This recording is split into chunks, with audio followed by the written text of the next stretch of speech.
Hi, this is George Mueller, and this is an intro to the ancient Near East, specifically ancient Egypt, for, pardon me, my Western Civ class. Let's get started. So, the first thing that needs to be mentioned about ancient Egypt, and the thing that really will define this culture, is how long it lasted.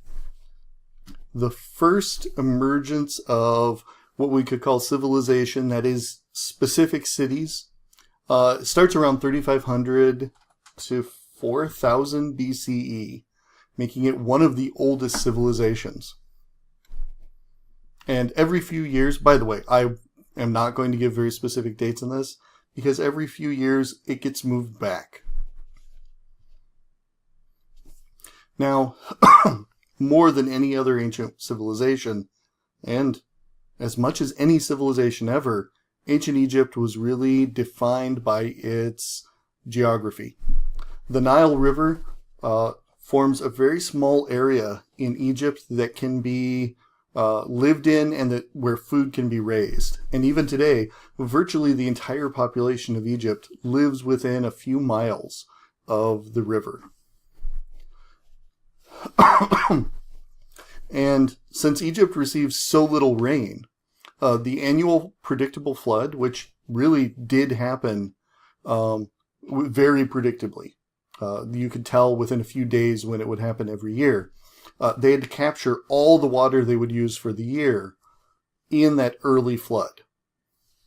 And then they would get virtually nothing else. So maintaining an irrigation system capable of catching and keeping large amounts of water was utterly vital. But the benefit is tremendous. Even today, Egypt is an incredibly productive, or incredibly agriculturally productive area. At times, up to 3 crops a year can come off a single field, making it immensely productive. And that gave Egypt a considerable food surplus. It was also unusual in the ancient world because ancient Egypt had a good transportation system built in with the river.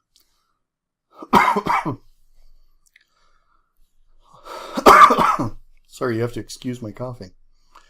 The other thing about Egypt is that compared to other areas, it's very secure.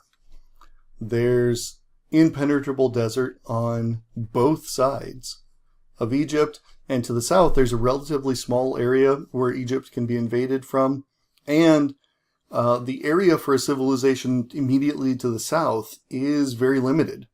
They were typically allied with the Egyptians and traded with the Egyptians a lot, but because of how small their area was and how inhospitable that area is, they very rarely invaded Egypt. So it's relatively secure to the south, and that leaves just this area to the north, making it relatively easy for Egypt to remain secure. Egypt, unlike Mesopotamia, isn't constantly worried about being attacked by border barbarians. Together, this gives Egypt a feeling of changelessness that other civilizations of the era lacked, and it's very much in stark contrast to Mesopotamia. Mesopotamia was very negative. Mesopotamia had a very pessimistic outlook.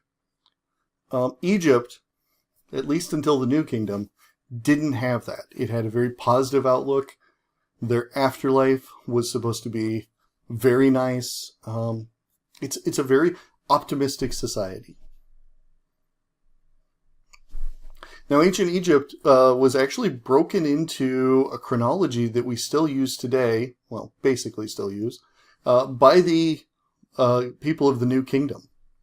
They broke it into an Old Kingdom, a Middle Kingdom, and a New Kingdom. Today we've added in a few more details because modern historians like to be complicated.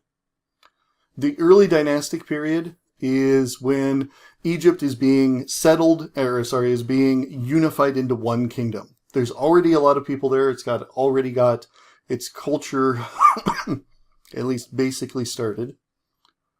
But a few ancient kings with names like Narmer and the Scorpion King, and yes, there is a movie starring The Rock called The Scorpion King. No, it's not realistic at all. Nor is it good. It's one of The Rock's worst movies.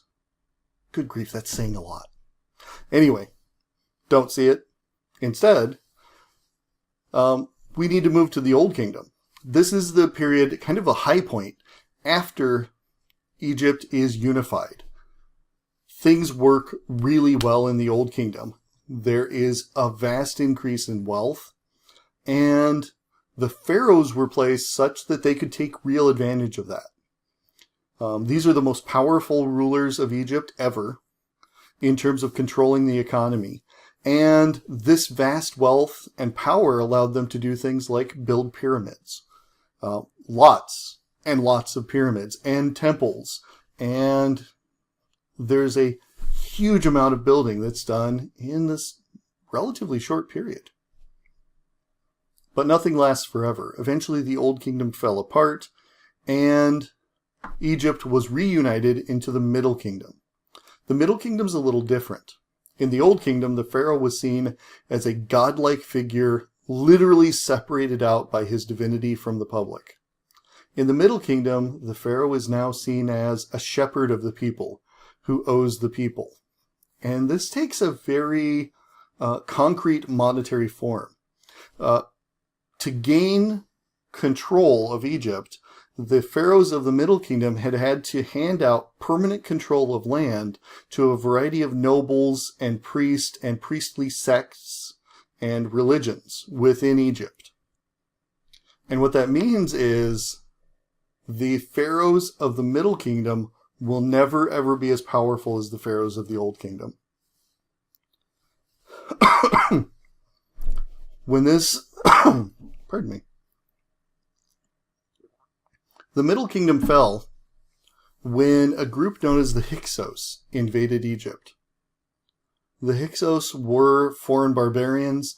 They came in with new technology and, well, they brought bronze with them. The Egyptians only had copper as their only real metal to use in weapons. Bronze is much harder than copper. You can literally cut through a copper sword with a bronze one. So they quickly conquered Egypt. And this is going to really permanently hurt the Egyptians' self-confidence. This is the first time Egypt has been conquered by an outside force. They had seen themselves as the center of the universe, as the only true civilization.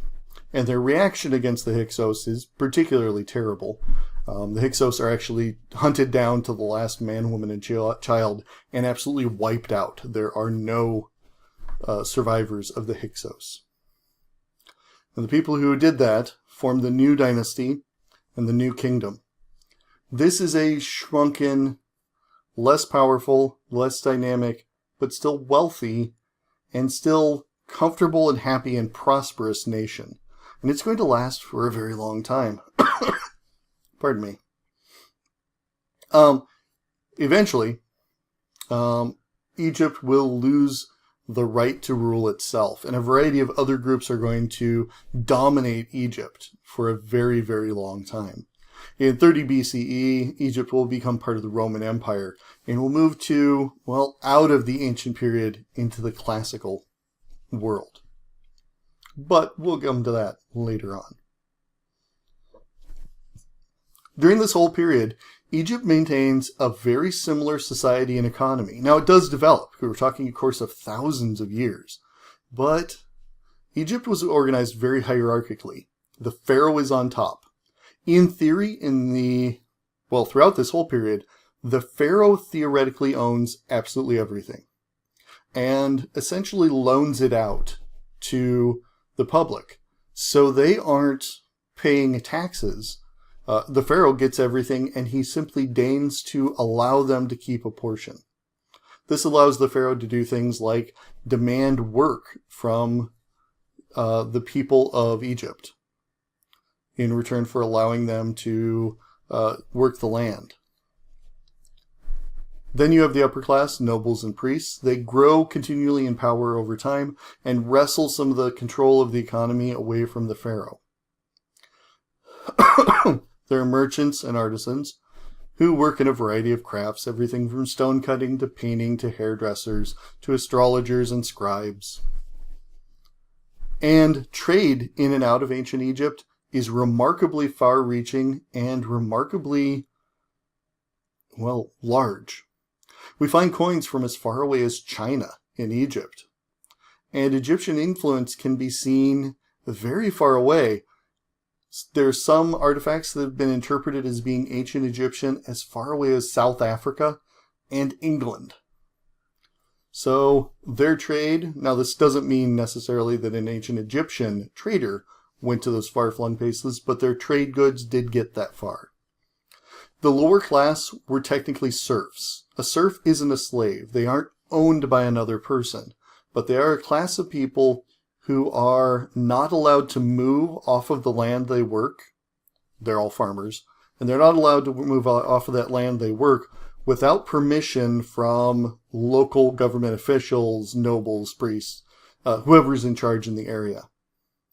They, however, see themselves as being citizens. This is the main part of the Egyptian population, more than 90%. So that's what it means to be bound to the land. They pay taxes. In fact, everybody pays the same tax no matter how much you make in ancient Egypt, unless you're a priest, and then you often get out of paying taxes. Nobles, too, often find ways to not pay taxes. Now, this is a problem that will come up again and again in history. The serfs can be mobilized as military service and land and a labor force for things like building pyramids. Ancient Egyptian culture was really bound closely with their view of religion. The pyramids were built as permanent temples. Now, the pyramid itself, the actual physical structure, is not something that people visited very much. Instead, there were mortuary temples built around the pyramid. And this would serve as a permanent source of income because people would take trips to visit and worship and sacrifice at that pyramid. So owning a pyramid would give your family a permanent income. This is an example of the Book of the Dead, which is how the Egyptians incorporated their art, which is very formal and stylized, in with their religion. The Egyptians believed if you painted a picture of something, you were capturing part of its spirit, and that could literally feed spirits in the afterlife. So they would put things, pictures of very common things, like a vineyard, people gathering wheat, into tombs to provide sustenance for the spirits of the dead in the afterlife. And as you can see, the pyramids were, well, the pyramids have been not weathered the eras quite so well as you might hope. We'll come back to that in a separate video. Now, these pyramids were an ultimate statement of the authority of the pharaoh. It's a place where they could continue to be worshipped after death. And when you think of things you've heard about pyramids, you probably think of this guy.